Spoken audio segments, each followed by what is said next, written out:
Hi, I'm David and this is the Biology Classroom. In this video, I will show you how to use the chi-square test to evaluate the results of a breeding experiment. Since this is a biological video, I will only focus on the steps but not so much on the mathematical details behind the test.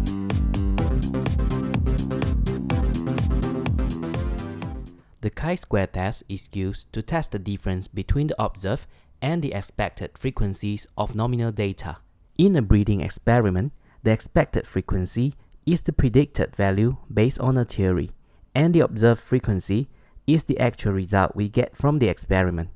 Let's say you carry out a cross by using a heterozygous purple flower pea plant and a homozygous white flower pea plant. You can use a genetic diagram to predict what the outcome is like. In this case, the ratio of purple and white flower among the offspring should be 1 to 1. Let's say 220 offspring were produced from the cross. There should be 110 plants with white flower and another 110 with purple flower. This is the expected value. However, when you do the counting after the experiment, there are 124 plants with purple flower and 96 plants with white flower. Does that mean there is a problem with the prediction? Does the results disprove the theory? In this kind of situation, we can carry out the chi-square test to compare the expected and observed values. The result of the test will show us whether the difference between our observed value and expected value is significant. If it is not, it means that the difference is so small and it can be neglected. So, the observed value does not disprove the theoretical prediction. Now, let's go through the steps. First of all, state the null hypothesis. In this example, the null hypothesis will be the difference between observed and expected value is insignificant.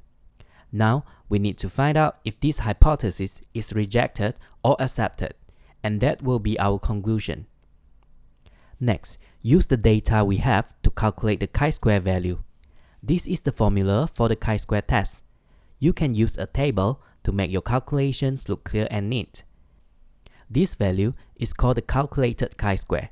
In this case, the calculated chi-square is 3.564. Then, calculate the degree of freedom. In a chi-square test, the degree of freedom is the number of categories minus 1. In this experiment, there are two categories, which are purple flower and the white flower. So, the degree of freedom is equal to 1. The next thing to do is referring to a chi-square table to identify the critical chi-square value. The intersection of the degree of freedom and the critical probability is the critical chi-square value. In biology, we always use 0.05 or 95% confidence level as our critical probability, unless the question states otherwise. In this case, the critical chi-square value is 3.841. We can now make a conclusion by comparing the two chi-square values.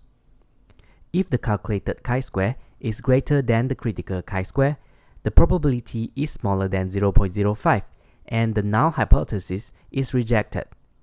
If the calculated chi-square is smaller than the critical chi-square, the probability is greater than 0.05 and the null hypothesis is accepted.